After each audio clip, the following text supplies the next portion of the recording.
Hello, everyone. Welcome to the Practitioner Scholar podcast from the Penn Chief Learning Officer doctoral program. I am Dr. Raghu Krishnamoorthy, Director of the Penn Chief Learning Officer doctoral program, and today I am joined by my co-editor and colleague, Dr. Sharon Ravitch. This episode is special. We have had many episodes of the podcast here over the last many months, but this one is about our book, our new book, which is called The Leaders as Architects of Change. The importance of this podcast is not just necessarily about the launch of the book. It's about what is happening in our times. It's about something bigger, what leadership has become and what it now demands from all of us. With that, I'm going to have Sharon say hello to all of you. Thank you so much, Raghu. I am very excited for this conversation and welcome everyone to this podcast and to a new workforce reality and an unprecedented workscape, one that we need to and can learn to adapt to and with together. We as a world live in a state of liminality now, which is defined as the place between no longer and not yet. And it's in this space of uncertainty that we can build better todays and bridge towards better tomorrows. This podcast and the book are for the leaders of today who need to learn how to live into both today and tomorrow simultaneously, to build the bridge to sustainable growth and change together, each leader within their organization and system, but as fractals of a larger system that actually needs to find itself quite differently to meet the moment. Thank you, Sharon. But before we get started on the topic itself and introduce the book, I would like you to introduce yourself and I'll follow suit. Great. Thank you. I'm Dr. Sharon Ravitch. I'm a professor of practice at the University of Pennsylvania's Graduate School of Education. And my work sits at the intersection of leadership, organizational learning, and systemic sense-making and inquiry for change.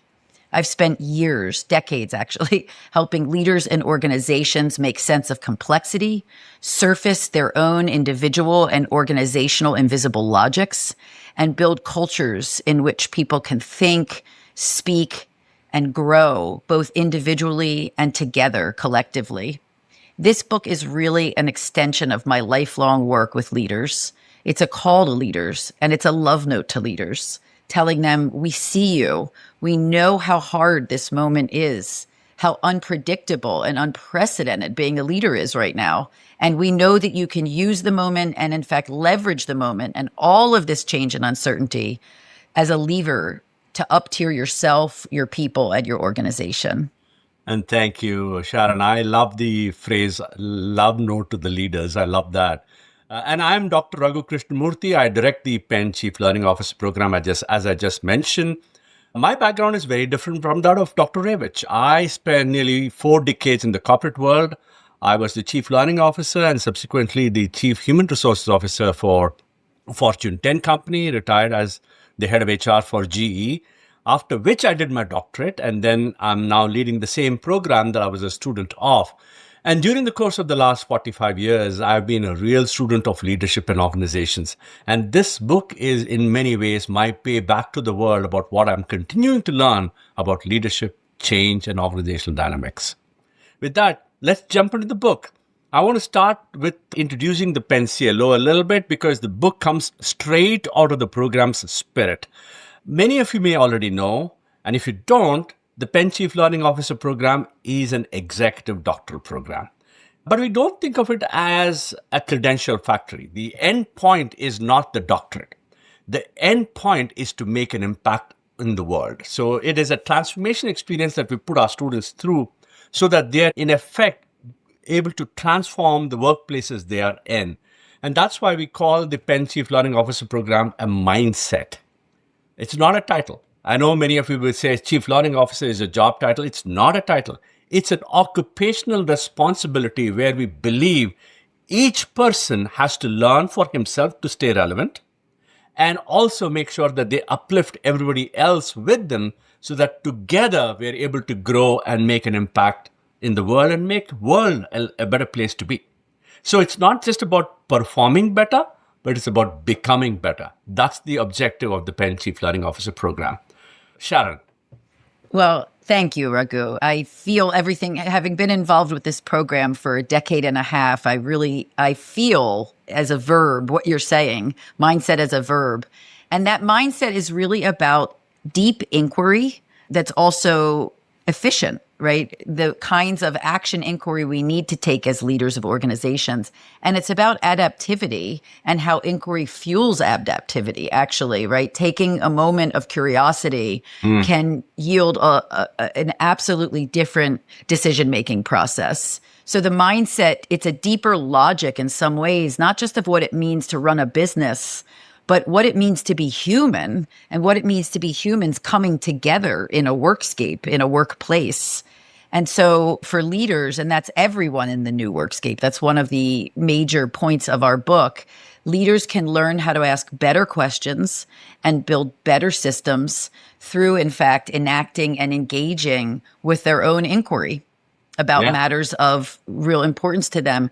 And through inquiring into how can we inform our own systemic sense making so that it potentiates whatever the set of goals we have in this moment and ongoingly in the future. So inquiry in this sense is both an individual mindset and process, and it's a culture that's created, I would argue, from the top, at the top, and by the top, but with everyone else. And that's what we mean in the title and throughout the book when we talk about the leader as architect.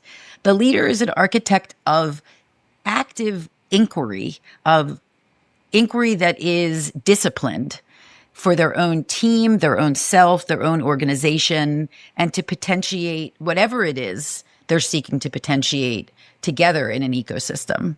Thank you.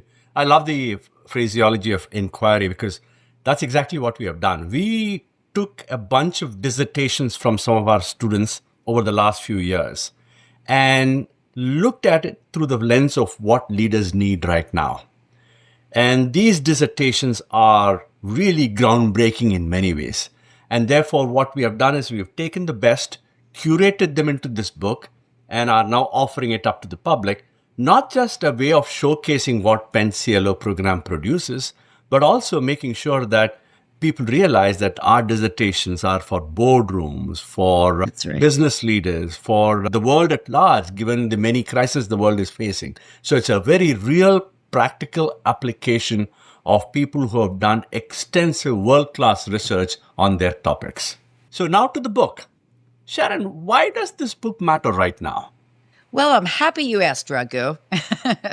The book matters right now. The book was written for right now.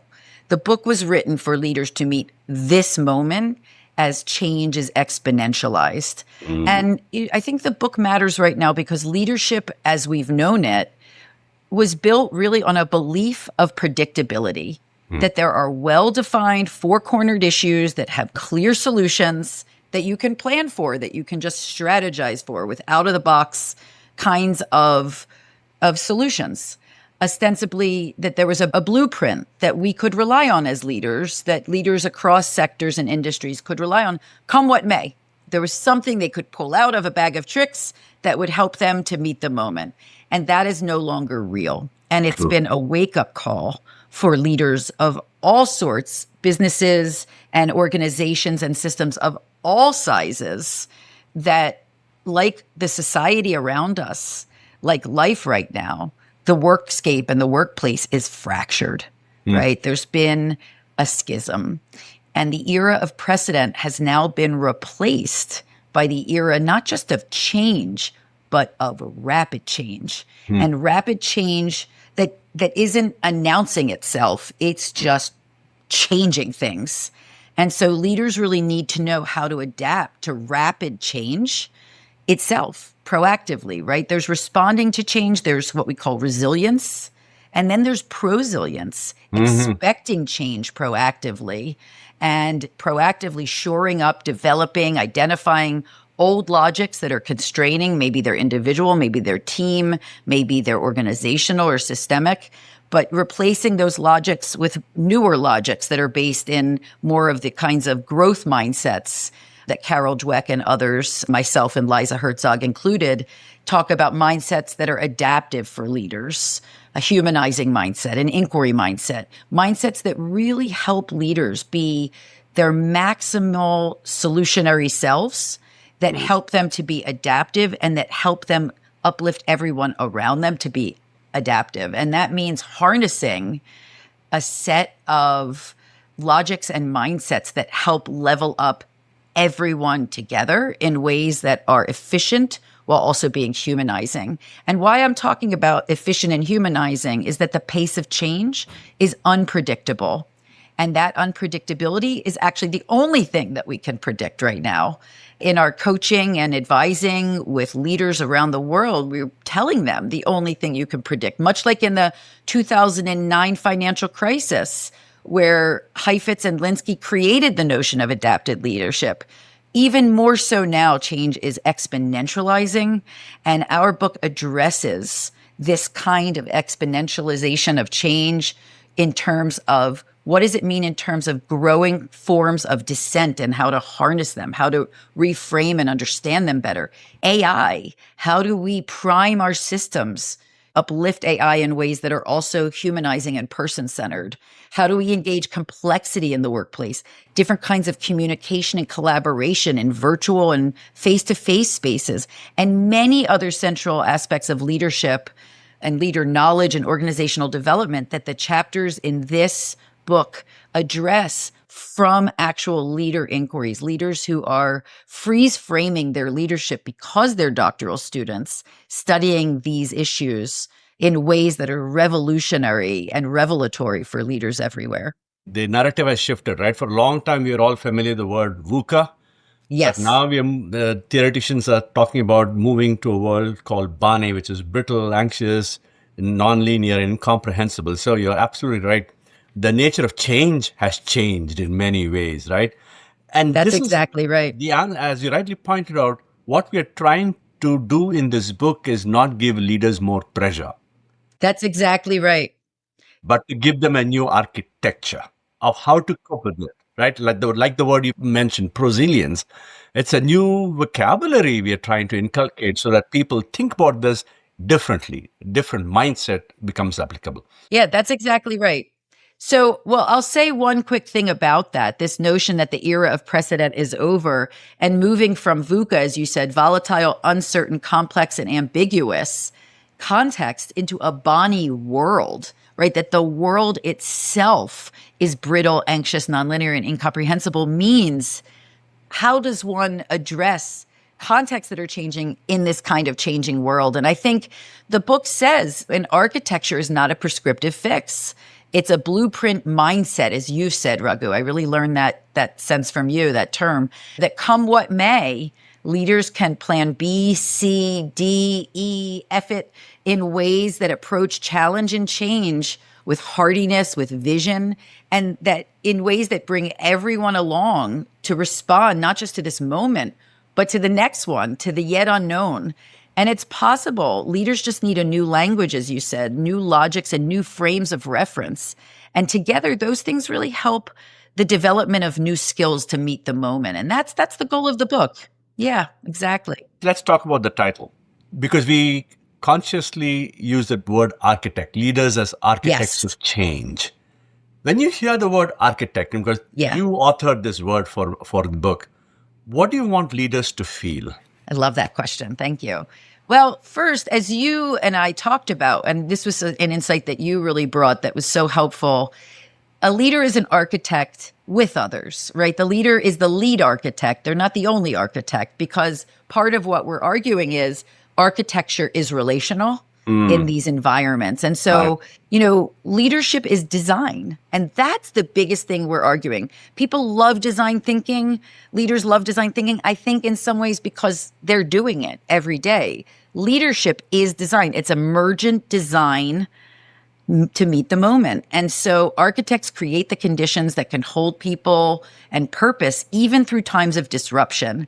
And it's not that a leader architects alone, but they are the ones a step ahead with, I think of leaders as night lanterns, lighting the way, right? That their remit is to be the step ahead, but to walk with, not in front of.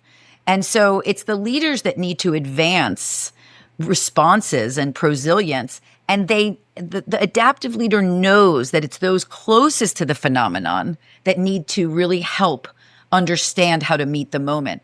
Old hierarchical approaches go for the hierarchy. Newer adaptive blueprints and approaches say, who is situated where in relation to the things that we need to identify and change and improve?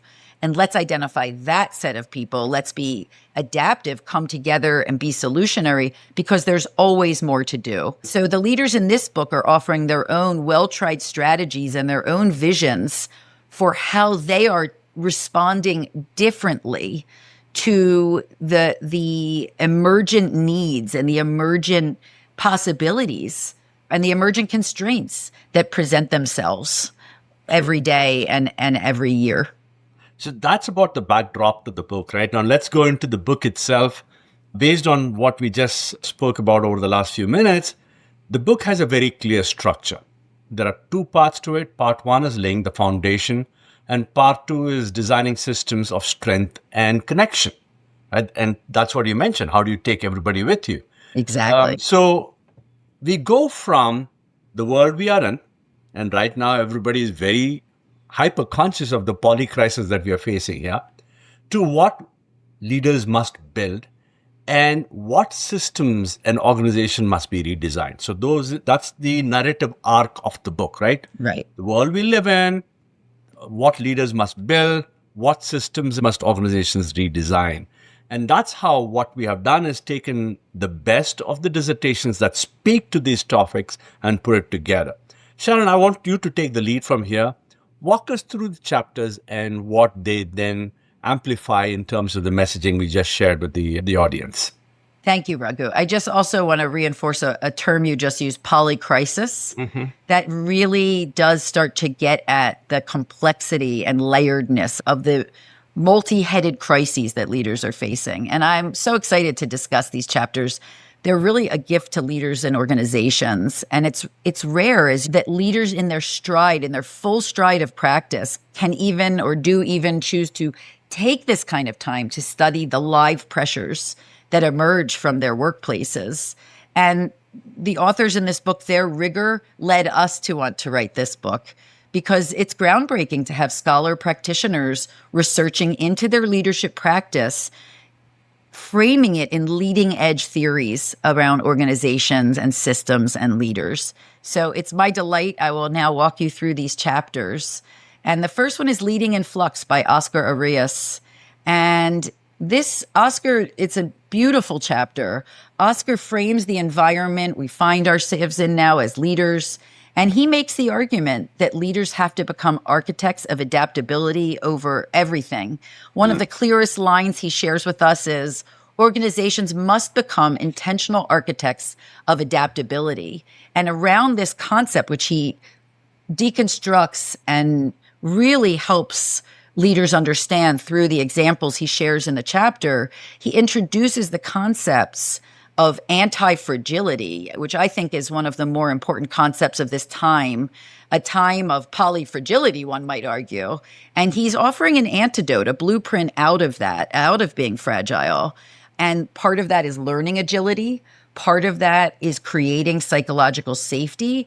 And Oscar is not using these things as buzzwords. He defines them using leading edge theory, and he positions them as absolute survival mechanisms for a leader in this moment. Yeah. What I really appreciated about Oscar's chapter is that he tells leaders to stop pretending that stability is ever going to come back, right? That's right. It's all about designing for recovery and growth.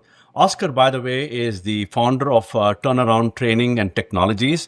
So he's a practitioner, but also teaches. He's a professor as well. So he brings the practitioner scholar mindset into his work here. And that's what makes the chapter really rich. I agree. I learned a lot reading it.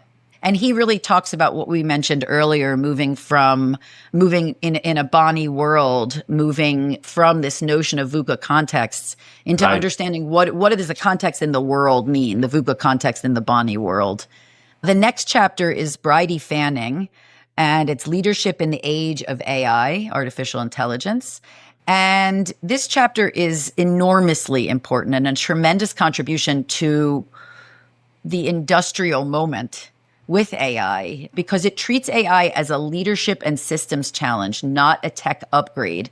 In the language of adaptive leadership, she's treating it as an adaptive challenge, not a technical challenge, one that really needs significant inquiry to understand the frame, the scope, the vicissitude, and the reasons why we would make different choices. Bridie emphasizes that scaling AI requires organizations to shift skills, systems, and mindsets, and to focus on adoption and job redesign, importantly. And a line that captures the human-centered point that Bridie is making throughout the chapter is, leaders must craft jobs in ways that put people and their learning needs before technology. Right, right. I think, Bridie brings home the point that leaders often get trapped. They buy tools, right? That's right. They announce transformations, but they really don't redesign the systems, the work itself. And that's what ends up having issues later on in terms of technology debt, organizational debt, and so on. So Bridie's chapter is very topical right now, and Bridie is perfectly suited to talk about this because she's the managing director of talent and organizational lead in Accenture and is dealing with organizational transformation as organizations embrace AI and technological revolutions. Absolutely. It's a really exciting chapter. And the next chapter is also exciting by TJ Lintz, Beyond Recovery. And TJ reframes resilience in some ways that I have learned a great deal from. He says resilience is more than just bouncing back. It is about bouncing forward, this notion of prosilience. And TJ positions leaders as architects of resilience, which I love this term. It became a real frame for me for the whole book, shaping culture, structure, and practices so that people can adapt continuously. And this is such an important reframe. To be an architect of resilience means to be a leader in helping people understand what does it mean to be resilient, to be prosilient, and to have that factor into one's ongoing decision-making and behavior as a leader. Yeah. Many leaders and many organizations confuse resilience as endurance. That's right. And I think TJ breaks that myth. He talks about endurance and says that breaks people. But resilience, on the other hand, gives people fresh energy. It allows you to redesign organizational systems. And TJ would know. He's the VP of HR and Organizational Development at DOCA USA. It's an organization. And he's, again, somebody who's a real good scholar practitioner. He brings a scholarship lens to the work that he does daily. He sure does. Okay, with that, go to chapter 4 now, Sharon. Yeah, absolutely. Designing for Uncertainty by Lucretia Grandolini. And this chapter is beautiful. It talks about designing for uncertainty. And that's a term, if you even just hear designing for uncertainty. So you're the architect of designing for uncertainty. So there has to be adaptivity built into that, right? An emergent design approach that enables the ability to adapt and respond in real time. And she gives a powerful metaphor, the organization as a living iceberg. She says the leader is no longer a controller or commander, but an architect of adaptive conditions. And part of the point she's making is that's not just responsive, it's proactive. And this is, I think, a very important point of the argument that she so cogently makes. Yeah. Lucretia is an organizational psychologist based in London, and she has written something similar in a Harvard Business Review article a few months ago as well. Basically, what she does is allows leaders to stop performing for certainty and allows them to design conditions where people can think and respond in a very proactive manner about for whatever comes their way. That's really powerful. It absolutely is. And in chapter 5, Karen Bicking talks about another powerful chapter, the emotionally intelligent organization. And her focus on emotionally intelligent organizations is particularly around virtual teams. And she calls virtual leadership a design challenge. And I think that's an important framing that one doesn't always hear. People talk about the challenges of virtual leadership and virtual teams, but I've never read it being framed particularly as a design challenge. And so she talks about intentionally crafting environments to sustain connection, clarity, and adaptability despite physical distance. and gives a number of examples of where breakdowns happen and where one might traverse or transcend these breakdowns using emotional intelligence as infrastructure, not just a personality trait. This is a really leading edge reframing of what it means to be an emotionally intelligent organization and to bring that emotional intelligence into the proactive design of virtual experiences that need to be accountable for productivity, like teams in the corporate space. My own thesis was also on remote work. And so I really resonate very well with what Karen has done here. Because what I and Karen obviously very aptly pointed out is hybrid work doesn't remove the need for trust. That's right. Well, yes, exactly. That's right. And therefore, what Karen does is gives us a template, a prototype of what that looks like. How do you do that in a world where remote work, virtual work is here to stay? Exactly. It sure is. And it's here to stay, and it will come back and forth in various kinds of ways as society continues to change. We're doing this podcast at a snow day virtually, right? By the way, Karen is the Senior Director of Talent Management at Danaher Corporation. So again, somebody who's steeped in practice. That's right. That's right. That's the strength of this book. I think every single one of these authors is steeped in practice, as is Mara K. Force, the author of Chapter 6, Architecting Dissent by Design. And her argument, Mara K's argument, is direct. Dissent is not a disruption. It is a design input. Phenomenal framing concept, which I think has a tremendous value and import for leaders. She writes, designing for dissent transforms it from a personal challenge to a structured leadership practice. And what she argues is that the goal is not conflict. The goal is better decisions. And so when you design for dissent, rather than seeing it as an unfortunate byproduct, when you design for it, when you position it as a valuable, generative direction builder, it's a radically different relationship that gets created to conflict. And conflict can become a lever for profound learning. Yeah. This chapter made me the most uncomfortable. Right? Yeah. Because as an executive for several years, I always looked at dissent as disloyalty. Yes. And for the first time, I realized that if you actually built in dissent, it makes the product that much better. And leaders should look at dissent as intelligence. That's a very powerful way of framing dissent and actually using dissent as a very productive part of the outcome, right? So that's really good.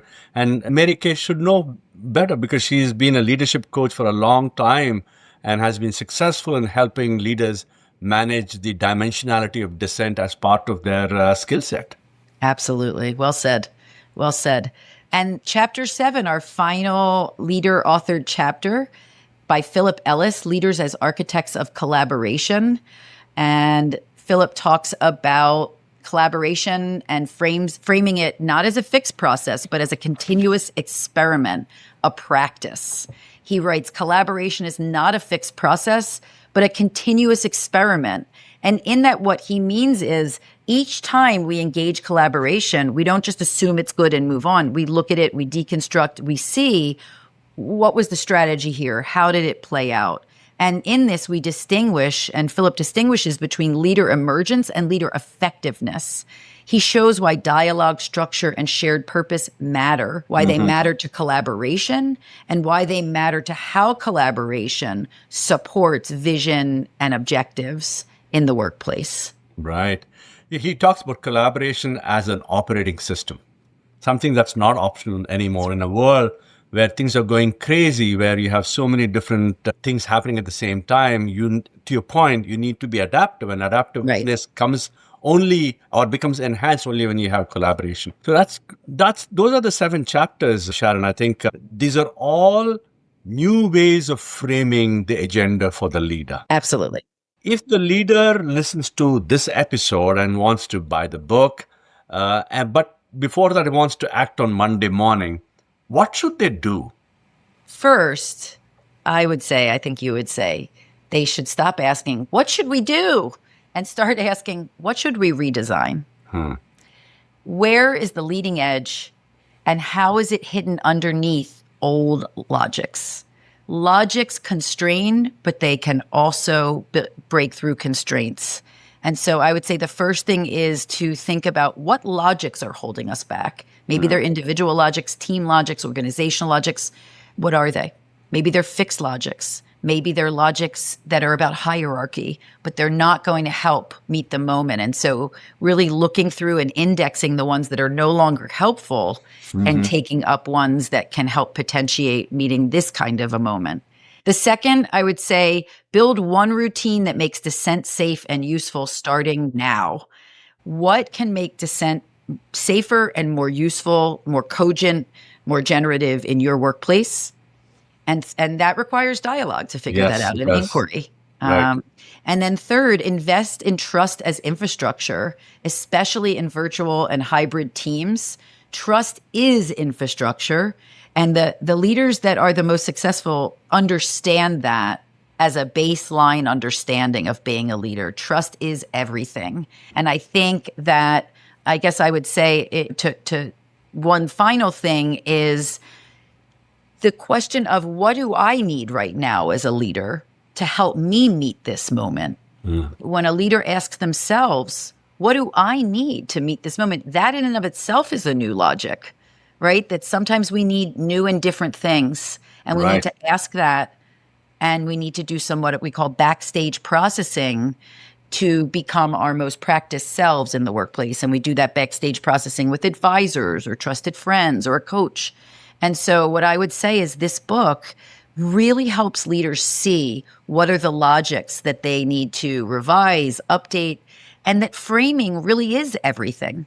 The way we frame things is the purview and the reference point that we bring to trying to solve it. And I think the leaders can be architects of new frames and new processes, new logics, and new ways of discovering each other and how to do work better. I love it. Love it. I think what we're trying to say is that this book is not a prescription, it's a provocation. I love that. Right? It's a challenge for leaders to think not about command and control, but of them to think that they are redesigners. And that's why the word architecture is very, very important. The fact that they are going to be architecting an outcome despite whatever is happening very consciously through the skill sets and the toolkit and the mindsets that we have shared here. So that's why this is not just a book. It's a call to rethink the equation of leadership for the future, right? So it's a movement. It's a movement. So, by the way, the book launches on the 17th of March. The pre-orders are available from the 24th of February. So we are happy to announce the fact that the book is available from the 24th of February. Please go ahead and order the book, make it your companion for the next many years so that you are able to grow into the leader the world wants you to be. And we are happy to support you in any way you feel is appropriate. If you have any questions, thoughts, we would love to hear from you. I want to thank you, Sharon, for being a fantastic co-author and editor, as well as the authors that have contributed to the book here, and the PennCLO community, because I think we serve a purpose, not just a program. And from that point of view, it's a real privilege to host this podcast and also share the fact that this book is a testimony of the fact that our students make some really rich contributions to the world. Thank you so much for being my co-editor. Raghu, thank you. It has been such a joy and a true privilege and honor to learn with you, to write with you, to think with you, to advise students with you over so many years. You are a true North Star to our students, to me, to all of us. And you really embody the values of this book. You did as a leader for 35 years at GE, and you do as a leader of the CLO program. And your leadership is strong and also gentle and elegant and kind and creative. And so I really want to just thank you for being the thought and action leader that you are. I do also want to thank our chapter authors. Each one of you is truly a leader and a thought leader and a leader of inquiry and research and a practitioner scholar. And I really do want to thank the CLO program. I've been with the program for as long as the program has been around. Annie McKee wrote the foreword to the book. And we're grateful to her for her contributions to the program. And we're just really grateful. CLO doctoral program is a magical place. It's really a life-changing place, not just for the doctoral students, but for the faculty like me who have the honor of teaching in it. And so thank you, Raghu, for creating a culture of inquiry. And thank you, every CLO student listening to this. You are the wind beneath our wings, and we really appreciate the important work that you're doing in the world as architects of the future. And thank you, everyone. Whether you're part of the CLO program or not, you're still learning leaders. That's right. Because by listening to the podcast itself, you're learning. And we want to thank you for joining us today. Stay tuned for more podcasts. We will always bring enriching content, and hopefully we all learn together as we go forward in a very difficult time, as we all know. Good luck and God bless. Thank you. God bless. Thank you.